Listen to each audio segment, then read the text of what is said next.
ओम नमः शिवाय। स्वागत है आपका एक और दिव्य और रहस्यमय यात्रा में। आज हम चलेंगे भारत के पहले ज्योतिर्लिंग श्री सोमनाथ महादेव के दर्शन करने। एक ऐसा मंदिर जिसे हजारों साल से पूजा जाता है और जो हर बार टूटने के बाद भी फिर से खड़ा हुआ है, अडिग, अचल और अविनाशी। ये सिर्फ एक मंदिर नहीं, ये हमारी श्रद्धा और शक्ति का प्रतीक है। तो चलिए शुरू करते हैं इस पवित्र कथा को। सोमनाथ मंदिर ये गुजरात में गिरी सोमनाथ जिले के प्रभासपट्टन में स्थित है, जो अरब सागर के किनारे पर बसा है।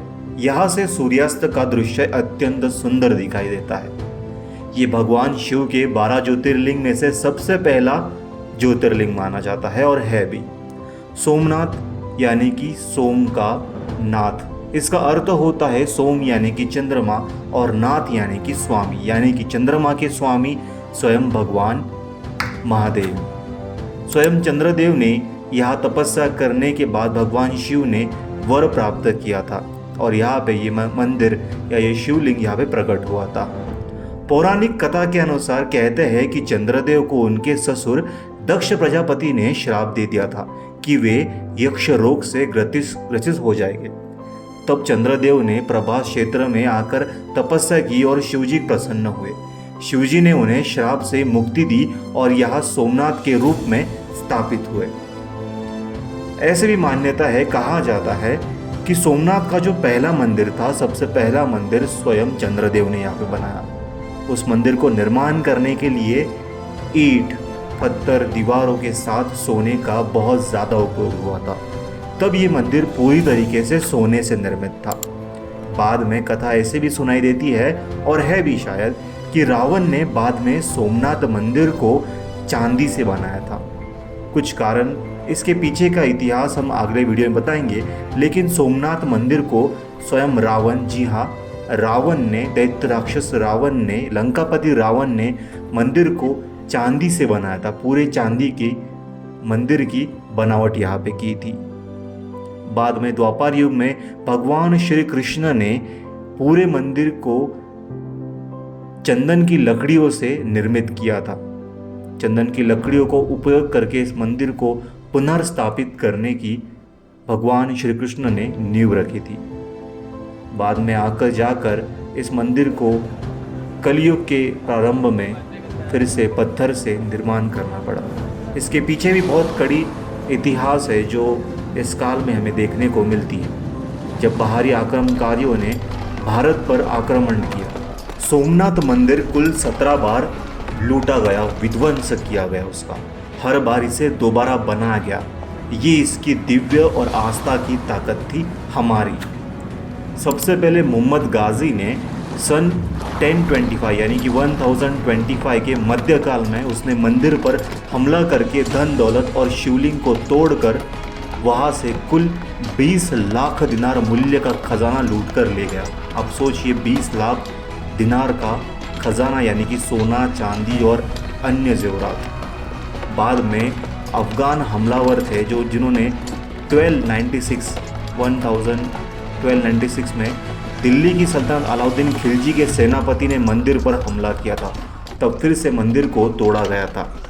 मुगल सेनाएं 1395 में तैमूर का काल जब था, तब दिल्ली सल्तनत में फिर से गिरावट आई थी। उस समय फिर हमला करके मंदिर को लूटा गया। मुगल शासक लोधी वंश के दरमियान धार्मिक कट्टरता के चलते हुए एक बार फिर से विध्वंस हुआ। ये बात थी 1490 की। बाद में औरंगजेब ने 1706 में मुगल काल में उसने मंदिर को पूरी तरह गिराने का आदेश दिया और वहाँ पे मस्जिद बनाने की कोशिश की थी, लेकिन हमारी आस्था और हमारे कुछ वीर सिपाही और राजाओं की वजह से वो नाकाम रहा। इसके अलावा छोटे मोटे विध्वंस और लूट-पूट कई बार स्थानीय मुस्लिम शासकों, आक्रमणकारियों और समुद्री लुटेरों के द्वारा भी की गई। हर बार सोमनाथ मंदिर पुनर्निर्मित होता रहा हमारी आस्था और हमारे विश्वास के दौरान। अगर वैसे देखा जाए तो प्राचीन काल में सोम राज्य था गुजरात में। सोम राज्य ये कब की बात है, जब सतयुग चलता था, चंद्रदेव का सोम राज्य था, तब उन्होंने सबसे पहले मंदिर का निर्माण किया। बाद में 1649 ईसा पूर्व में राजा भोजदेव ने पहली ऐतिहासिक मरम्मत मानी जाती है। उसके बाद 1815 में राजा नागभट्ट ने प्रतिहार के जो वंशज थे उन्होंने बड़ा निर्माण कार्य यहाँ पे किया था। उसके बाद में 1169 में लोक राजा भीम देव ने यहाँ पे मोहम्मद गाजी के बाद का पुनर्निर्माण यहाँ पे उन्होंने किया था। उसके बाद हर बार जब कई बार टूटने के बाद मंदिर का पुनर्निर्माण अहिल्या देवी होळकर, रानी अहिल्या देवी होळकर जी ने इस मंदिर का निर्माण किया था। आखिरी में 1951 में सरदार वल्लभ भाई पटेल ने स्वतंत्र भारत में मंदिरों को फिर से खड़ा किया गया। आज का ये भव्य सोमनाथ मंदिर भी उसमें से एक है। कुछ ऐसे पॉइंट थे जो बहुत ही क्रूर थे। जब मोहम्मद गाजी ने मंदिर को तोड़ा तब उसने सोने के छल और आभूषण को लूट कर लेके गया। इतना ज़्यादा लूटा कि शायद वो गिन भी ना सके आज हम। शिवलिंग को तोड़कर गजनी ले गया और उसने वहाँ मस्जिद की सीढ़ियों के नीचे उसे गाड़ दिया था। औरंगज़ेब ने अंतिम बार मंदिर को तोड़ा और मुस्लिम स्थापत्य लगाने की कोशिश की, पर राजाओं जनता के विरोध से वो सफल नहीं हो पाए। सोमनाथ मंदिर बार बार गिरा लेकिन हर बार खड़ा हुआ। ये सिर्फ एक मंदिर नहीं बल्कि भारत की आत्मा है। आज भी यह मंदिर यह संदेश देता है कि धर्म को मिटाया नहीं जा सकता, यह बार बार जन्म लेगा और यही हमारे सनातन की महत्वपूर्ण बात है। सोमनाथ मंदिर ये माड़ शैली यानी कि मारू गुजर आर्किटेक्चर जो टाइप रहता है बना हुआ है, जिसमें बहुत सुंदर नक्काशी, ऊंचे शिखर और विशाल मंडप है। मंदिर के सामने एक पत्थर पर लिखा है, यहाँ से दक्षिण में कोई ज़मीन नहीं है, सीधी एंटार्क्टिका है। यह दर्शाता है कि मंदिर का स्थान कितना प्राचीन और वैज्ञानिक रूप से उल्लेखनीय है। वहाँ पे एक ऐसा स्तंभ है जहाँ से अगर हम सीधी लाइन खींचते हैं या अगर हम या फिर सीधी उंगली से देखते हैं तो बीच में कोई भी ज़मीन नहीं आएगी। डायरेक्ट हम साउथ पोल में जाके हम रुकेंगे। यानी कि किस तरीके से एस्ट्रोलॉजिकल, मैथमेटिकल और आर्किटेक्चरल वहाँ पे नॉलेज यूज़ करके उस मंदिर को बनाया गया था। मतलब हम सोच भी नहीं सकते कि अर्थ पे रह के अगर हमने कहीं पे हाथ या फिर हमने कहीं पे फिंगर बताया तो हम जहाँ पे डायरेक्शन में देख रहे हैं उसके बीच में कोई भी ज़मीन नहीं आएंगी। इतना प्रॉपर कैलकुलेशन कैसे पता था वो नहीं पता, लेकिन यही हमारा डिवाइन नॉलेज था। श्रद्धा और दर्शन अनुभव जैसा करना है। यहाँ आकर लोग केवल दर्शन नहीं करते बल्कि आत्मिक शांति, ऊर्जा और शिव को जुड़ाव महसूस करते हैं। रोज़ाना 3 आरतियाँ होते हैं और श्रावण मास महाशिवरात्रि से पर्व पर लाखों श्रद्धालु दर्शन के लिए आते हैं।